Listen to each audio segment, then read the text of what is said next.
The salt spray stung Alara's face, a familiar kiss from the relentless ocean. Above, the gulls screamed their lonely chorus, circling the weathered lighthouse like restless spirits. Below, the waves crashed against the jagged rocks, a symphony of raw power that both soothed and terrified her. She gripped the cold, iron railing, the metal biting into her gloved hands. The wind, a hungry beast, tore at her coat, threatening to rip her from her precarious perch. She closed her eyes, letting the chaos wash over her, a baptism in the wild beauty of the coast. But even the ocean couldn't drown out the quiet hum of dread that vibrated beneath her skin, a discordant note in the symphony. The fog, thick and impenetrable, rolled in from the sea, swallowing the world in its grey embrace. It muffled the sound of the waves, turning the lighthouse into an island adrift in a sea of nothingness. Alara shivered not from the cold, but from the unsettling feeling of being watched. Something was wrong. Terribly wrong. The air crackled with an unseen energy, a silent warning that prickled the hairs on the back of her neck. She scanned the swirling fog, her heart pounding against her ribs, searching for a sign, a shadow, anything to explain the growing unease. But there was only the fog, thick and silent, hiding secrets in its depths. The beam of the lighthouse, a solitary finger of light, cut through the fog, a desperate plea in the encroaching darkness. It swept across the turbulent water, a futile attempt to pierce the veil that had descended upon them. Alara watched it, mesmerized, its rhythmic pulse a fragile beacon of hope in a world that felt increasingly lost. But tonight, even the light seemed weaker, its arc faltering, as if the darkness was slowly consuming it, threatening to extinguish its flame and plunge them into eternal night. The old photograph was creased and faded, the edges softened with time, but the image remained vivid in her mind. Two young girls, Alara and her sister, Isla, stood hand in hand on this very beach, their faces radiant with laughter. The sun shone brightly, the waves lapped gently at their feet, and the air was filled with the sweet scent of summer. They were inseparable, two halves of a whole, their bond unbreakable. Or so she had believed. Isla's laughter echoed in Alara's memory, a bright, melodic sound that could chase away any shadow. They had spent countless hours exploring the hidden coves and rocky pools of the coast, their imaginations running wild, transforming the mundane into the magical. Isla, with her wild, untamed spirit, had always been the adventurer, the risk-taker, while Alara was the cautious one, the anchor that kept them grounded. But together they were unstoppable, a force of nature as powerful as the ocean itself. They dreamt of sailing the world together, discovering uncharted islands, and living a life filled with adventure. The lighthouse had been their sanctuary, a place where they could escape the pressures of the outside world and be themselves. Old Man Hemlock, the gruff but kind lighthouse keeper, had become their surrogate grandfather, sharing stories of daring rescues and mythical sea creatures. He had taught them the language of the sea, the secrets of the stars, and the importance of respecting the power of nature. He'd always said the lighthouse held a certain magic, a protective energy that shielded them from harm. Now, standing in the biting wind, she wondered if that magic had finally faded. Alara traced the outline of Isla's face in the photograph, her fingers lingering on the curve of her smile.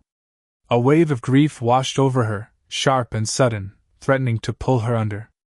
It had been 10 years since Isla disappeared, swallowed by the unforgiving sea. 10 years of unanswered questions, lingering doubts, and a gnawing sense of guilt that refused to be silenced.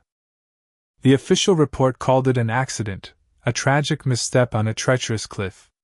But Alara had never believed it. Isla was too careful, too experienced to make such a mistake. A tear escaped her eye, tracing a cold path down her cheek. She clutched the photograph tighter, her knuckles white. She had returned to the lighthouse, to the place where their bond had been forged, to finally confront the ghosts of her past and uncover the truth about what happened to Isla. She owed it to her sister, to herself, to finally find peace. Even if it meant facing the darkness that lurked beneath the surface of the sea, and within her own heart. The salt spray stung my face, a familiar baptism.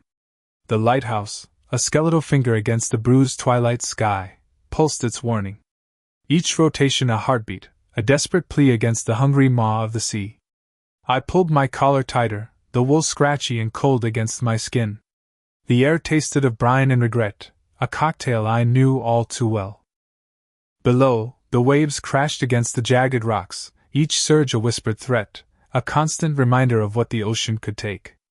The wind howled a mournful song, a lament for lost things, for broken promises. It clawed at the edges of my memory, stirring up the silt of the past. I could almost hear her laughter carried on the breeze, a phantom echo in the vast emptiness. The scent of honeysuckle, faint but persistent, clung to the air, a cruel reminder of summers spent tangled in her embrace, beneath the sprawling branches of the old oak. The lighthouse beams swept past again, illuminating the churning water, exposing its restless heart. My boots crunched on the gravel path, the sound swallowed by the immensity of the sea. I walked towards the edge, drawn by an invisible force, a magnetic pull towards the abyss. The darkness beckoned, a comforting void, a release from the relentless ache in my chest. The waves roared louder now, their voices rising in a crescendo of fury. I closed my eyes, letting the wind whip through my hair, feeling the cold spray on my face. For a moment, I was weightless, suspended between the earth and the sky, between the past and the present. The lighthouse keeper, old Silas, found me there, perched precariously on the edge of the cliff. His face, etched with the wisdom and weariness of the sea, was a road map of storms weathered and sorrows endured. He didn't say a word, just stood beside me, his presence a silent anchor in the swirling chaos. He offered me a pipe, already packed with tobacco, and I gratefully accepted, the familiar ritual a small comfort in the face of so much pain. He remembered her, of course. Everyone did. Elara, with her wild spirit and her untamed beauty. She was the sea incarnate, unpredictable and captivating, a force of nature that swept through our lives and left us forever changed.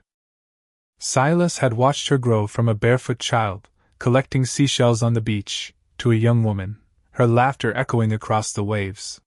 He had seen the light in her eyes, the fire in her soul. He knew about the oak tree, the honeysuckle, the promises whispered in the twilight. He knew about the dreams we had shared, the future we had envisioned, the life we had planned. He knew about the storm that had ripped through our lives, leaving us shattered and adrift. He knew about the guilt that gnawed at my soul, the grief that threatened to consume me. He knew, without me having to say a word. Silas struck a match, the flame flickering in the wind, a tiny beacon of hope in the encroaching darkness. He held it out to me, and I leaned in, drawing the fire into the bowl of the pipe. The tobacco flared to life, releasing a fragrant smoke that mingled with the salty air. I inhaled deeply, the nicotine a soothing balm on my raw nerves. He told me stories then, tales of shipwrecks and rescues, of love found and lost, of the sea's relentless power and its enduring beauty. He spoke of resilience, of forgiveness, of the enduring strength of the human spirit. He told me about his own losses, the wife he had buried at sea, the children who had left to seek their fortunes in distant lands. He spoke of the loneliness of the lighthouse, the endless nights spent watching the waves, the constant vigilance required to keep the ships safe. He spoke of the solace he found in the rhythm of the sea, the beauty of the stars, the simple act of keeping the light burning. He spoke of the importance of remembering, but also of the necessity of moving on. The smoke curled around us, a silent communion, a shared understanding of the burdens we carried. The first time I saw Elara, she was perched on the highest branch of that oak, a mischievous grin on her face, her hair the color of spun gold catching the sunlight. She looked like a wood nymph, a creature of the forest, wild and untamed. I was instantly captivated, drawn to her vibrant energy, her boundless spirit. I climbed up to join her, and we spent the afternoon lost in our own world, sharing secrets and dreams, our laughter echoing through the trees. She had a way of seeing the world that was both innocent and profound. She found beauty in the simplest things, a wildflower blooming in a crack in the pavement, a bird soaring through the sky, a sunset painting the clouds with vibrant colors. She taught me to see the world through her eyes, to appreciate the magic that surrounded us, to find joy in the everyday moments. We were inseparable, two halves of a whole, our souls intertwined. We spent our days exploring the coastline, swimming in the crystal-clear waters, hiking through the hills. We built sandcastles that were washed away by the tide, collected seashells that we kept as treasures, watched the stars dance across the night sky. We shared our hopes and fears, our dreams and aspirations, our deepest secrets. One summer evening, beneath the sprawling branches of that ancient oak, I asked her to marry me. The honeysuckle was in full bloom, its fragrance intoxicating, the air thick with the promise of love. She looked at me, her eyes shining with tears of joy, and whispered, "Yes." We sealed our promise with a kiss that tasted of honeysuckle and salt, a kiss that held the weight of our love, the hope of our future. We were young, and foolish, and utterly convinced that our love could conquer anything. We were wrong. The storm came without warning, a tempest that ripped through our lives and left us irrevocably scarred. A fishing boat, caught in the sudden squall, sent out a desperate mayday. My brother, Liam, was on board. The Coast Guard was stretched thin, resources depleted. Alara, a seasoned sailor, knew these waters better than anyone. She wouldn't let me go, she insisted on going with me. "He's your brother," she said, her voice firm, her eyes blazing with determination. "But you're my Liam, too." We raced out into the churning sea, the waves crashing over the bow of our small boat, the wind howling like a banshee. The sky was a swirling mass of gray, the rain blinding, the visibility near zero. We found them clinging to wreckage, battered and bruised, but alive. Liam was unconscious, his face pale, his body limp. We pulled them aboard, struggling against the relentless waves, fighting to keep our boat afloat. As we turned back towards shore, a rogue wave, a monstrous wall of water, crashed down upon us. The boat capsized instantly, throwing us all into the icy depths. I remember the shock of the cold, the disorientation, the feeling of being tossed around like a rag doll.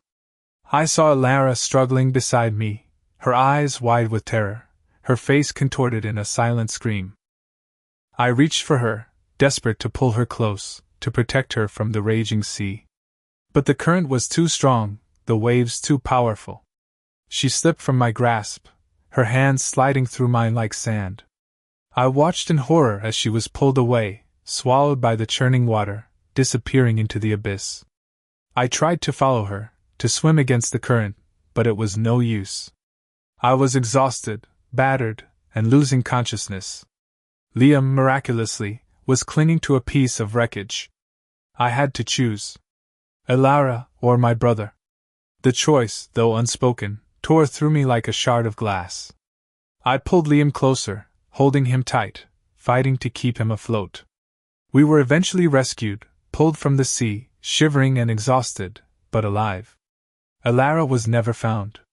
Her body was lost to the ocean, claimed by the waves, forever a part of the sea she loved. Liam survived, but he never spoke of that day again. The guilt, the unspoken accusation in his eyes, was a constant reminder of my failure. The lighthouse beam sweeps across the water, a stark reminder of that night. Each rotation is a knife twisting in my gut. The air is thick with the scent of salt and loss. I see her face in every wave, hear her laughter in every gust of wind. The ocean is a vast, unforgiving graveyard, holding her secrets, her dreams, her life. Liam lives in California now, far from the sea. He has a wife, 2 children, a successful business. He sends me a Christmas card every year, a perfunctory gesture, a hollow reminder of the bond we once shared. We never talk about Alara. It's as if she never existed, as if she was just a figment of our imagination, a ghost from a forgotten past. But I remember.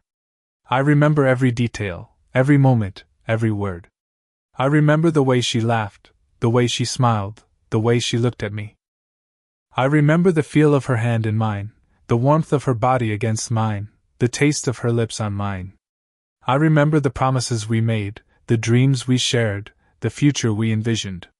And I remember the day she died, the day the sea took her away, the day my life was forever changed. The guilt is a constant companion, a shadow that follows me everywhere. I replay the scene in my head, over and over again, searching for a different outcome, a different choice. What if I had held on tighter? What if I had swum after her? What if we had never gone out to sea that day? The questions haunt me, unanswered, unanswerable. I visit her memorial every year, a simple stone marker overlooking the sea. I bring her flowers, wildflowers that she loved, and I sit there for hours, talking to her, telling her about my life, sharing my sorrows. I tell her that I miss her, that I love her, that I will never forget her. But the words feel hollow, inadequate, a poor substitute for the presence I so desperately crave. The wind whispers through the grass, carrying my words out to sea, where they are lost in the vast emptiness. The rain tasted like rust. It slicked the cobblestones, mirroring the gaslights and fractured, shivering halos. Each drop was a tiny hammer, beating a relentless rhythm against the canvas awning above the flower stall.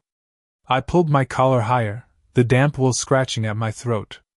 The scent of lilies, sharp and cloying, mixed with the metallic tang in the air, a strange perfume clinging to the edges of the night. He wasn't here yet. He was never here on time. My breath plumed white in the cold air, ghosts of impatience. I watched a rat, sleek and bold, dart across the square, disappearing into the shadows beneath a stack of crates. Somewhere in the distance, a foghorn groaned, a mournful cry swallowed by the city's hum. The flowers, normally vibrant and cheerful, seemed to droop under the relentless rain, their colors muted, their fragrance heavy with the weight of the storm. The world felt muted wrong, as if someone had turned down the volume on life itself. And all of it was waiting for him. The water ran in rivulets down my face, blurring the lights, turning the world into a watercolor painting gone awry. I closed my eyes, letting the rain wash over me, trying to cleanse the anxiety that coiled tight in my stomach. Each drop a reminder, a cold, sharp prick of anticipation and dread. He would come. He always did. Eventually. He smelled of pipe tobacco and old books, a comforting aroma that always managed to calm the frayed edges of my nerves. He'd appear seemingly from nowhere, a dark silhouette against the flickering gaslight, a smile playing on his lips as if he knew the secret to the universe. He would take my hand, his touch warm and calloused, and suddenly the rain wouldn't seem so cold, the city not so menacing. He was my anchor, my harbor in the storm. He found me by the lilies, of course. He always did. He knew I loved them, even when their scent was almost too much to bear. He had a small bouquet wrapped in newspaper, the damp ink smudging on his fingers. "Sorry I'm late," he said, his voice a low rumble that vibrated through me. "The bridge was jammed. A barge ran aground." He offered me the flowers, his eyes crinkling at the corners. I took them, the cool dampness a shock against my skin. "They're beautiful," I lied, knowing he could see right through me. He always could. He knew my every thought, every fear, every hope. We had built a language together, unspoken, understood, a symphony of shared glances and subtle gestures. I remembered the first time we met, in a dusty antique shop, both reaching for the same first edition of Poe. Our fingers brushed, and a spark ignited, an unspoken recognition that transcended words. We had been inseparable ever since, two souls intertwined, navigating the labyrinth of life together. We were kindred, bound by something deeper than love, something woven into the very fabric of our being. He squeezed my hand, his touch a silent reassurance.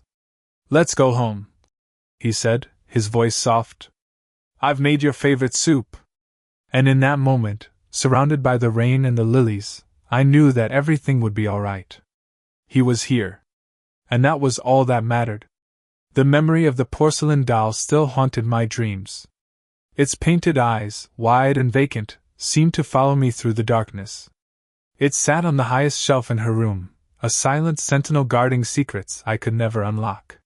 She loved that doll. Called it Clara.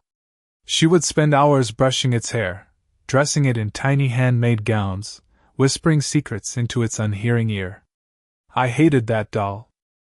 I found the diary hidden beneath her mattress, bound in faded velvet, its pages filled with spidery handwriting. I knew I shouldn't read it, but the curiosity, a dark and irresistible force, pulled me in. Her words painted a picture of a life I never knew, a life filled with shadows and secrets, a life that was slowly crumbling around her. She wrote of a love lost, a betrayal so deep it shattered her soul. She wrote of a darkness that consumed her, a darkness that whispered promises of oblivion. And then, the last entry, a single sentence scrawled in frantic haste. He knows. The rain was a relentless drumbeat against the windowpane, each drop a painful reminder of that night. The smell of lilies filled the air, sharp and cloying, just like it had been then. He stood by the fireplace, his back to me, his silhouette a dark and imposing figure against the flickering flames. I could feel his anger radiating off him in waves, a palpable force that threatened to suffocate me. "You read it, didn't you?" he said, his voice low and dangerous. He turned, his eyes like chips of ice, all warmth extinguished. "She was a liar," he hissed, his words laced with venom. "She tried to destroy everything we had." He took a step towards me, and I recoiled, fear gripping me like a vice. He reached out, his hand trembling, and for a moment, I thought he was going to hit me. But then, he stopped, his hand falling to his side. "Don't you trust me?" he whispered, his voice filled with a desperate plea. The truth hung in the air, heavy and suffocating. It was there in the way he avoided my gaze, in the tremor in his voice, in the subtle shift in his posture. I knew then, with a certainty that cut through me like a knife, that she hadn't been lying. He had been the darkness that consumed her. He had been the one who shattered her soul. He had been the reason she was gone. "No," I said, my voice barely a whisper. "I don't." He lunged, his eyes wild with rage, and I screamed, a primal sound that echoed through the house. I stumbled backward, knocking over a vase, the shattering glass a sharp counterpoint to the pounding of my heart. He was coming for me. And there was nowhere to run. The cold seeped into my bones, a constant reminder of that night. I left him standing there, amidst the broken glass and the shattered remnants of our life together. I walked out into the rain, and I never looked back. The lilies, once a symbol of our love, now filled me with a profound sense of dread. Their fragrance, once comforting, now choked me with the weight of his betrayal. I see his face everywhere now, a fleeting glimpse in a crowd, a shadow in the corner of my eye. He haunts my dreams, his voice a constant whisper in the darkness. I try to forget him, to erase him from my memory, but he is etched into my soul, a permanent scar that will never fade. I moved to a different city, changed my name, tried to build a new life, but the fear is always there, lurking beneath the surface, waiting to resurface. The police never found anything. No evidence. No body. Just a missing person report, and a lingering suspicion that never quite solidified into proof. He was too clever, too meticulous. He had covered his tracks well. And I was left to live with the knowledge of what he had done, the weight of her memory a constant burden on my soul. I often wonder if he thinks of me, if he regrets what he did. But I know the answer. He doesn't. He is a monster, devoid of empathy, incapable of remorse. And he is still out there, somewhere, waiting to prey on another unsuspecting soul. I can't trust anyone anymore. Every smile seems like a mask, every kind word a veiled threat. I live in a constant state of hypervigilance, always on guard, always expecting the worst. The world is a dangerous place, filled with hidden predators, and I am a wounded animal, forever running, forever hiding. The porcelain doll, Clara, sits on my bedside table now. I found it in the attic, wrapped in a faded cloth. I cleaned it, brushed its hair, and placed it where I could see it every night before I go to sleep. It's a reminder of what he took from me, a symbol of the innocence he destroyed. But it's also a reminder of her strength, of her resilience. And it gives me the courage to keep going, to keep fighting, to never let him win. I stood on the bridge, the wind whipping my hair around my face, the city lights twinkling below like fallen stars. The water flowed beneath me, dark and relentless, a constant reminder of the passage of time. It had been 10 years since that night, 10 years since I had last seen him. 10 years of running, of hiding, of trying to rebuild my life. I felt a presence behind me, a familiar warmth that sent a shiver down my spine. I turned slowly, my heart pounding in my chest. He stood there, silhouetted against the moonlight, his face etched with regret. He looked older, weary, the years having taken their toll. "I know what you're going to do," he said, his voice barely a whisper. "And I understand." I stared at him, my mind reeling. He knew? He understood? After all he had done, after all the pain he had caused, he expected me to understand? He stepped closer, his eyes filled with a profound sadness. "I loved her," he said, his voice cracking with emotion. "But I destroyed her. And I destroyed you." He reached into his coat pocket and pulled out a small, velvet-bound diary. It was hers. The one I had read all those years ago. "I want you to have this," he said, his voice trembling. "Read the last entry. The real one." He placed the diary in my hand, his touch lingering for a moment before he stepped back. I opened the diary, my fingers shaking, and turned to the last page. There, scrawled in her familiar handwriting, was a single sentence. "He saved me." I looked up, confusion swirling in my mind. "What does this mean?" I asked, my voice barely audible. He smiled, a sad, wistful smile. "She was ill," he said, "consumed by a darkness that she couldn't escape. I tried to help her, but I failed. She asked me to end her suffering. And I did." Tears streamed down my face, a torrent of grief and relief. He had carried this burden for so long, protecting me from the truth, allowing me to believe the worst about him. He had sacrificed his own happiness, his own reputation, to spare me the pain. "I'm so sorry," I whispered, my voice choked with emotion. He shook his head. "Don't be," he said. "It was my choice. And I would do it again." He turned and walked away, disappearing into the shadows. I watched him go, my heart filled with a mixture of sadness and gratitude. The rain began to fall, washing away the years of pain and fear. I closed the diary, clutching it to my chest. The truth had finally been revealed. And I was finally free. The lilies, I realized, still smelled like hope.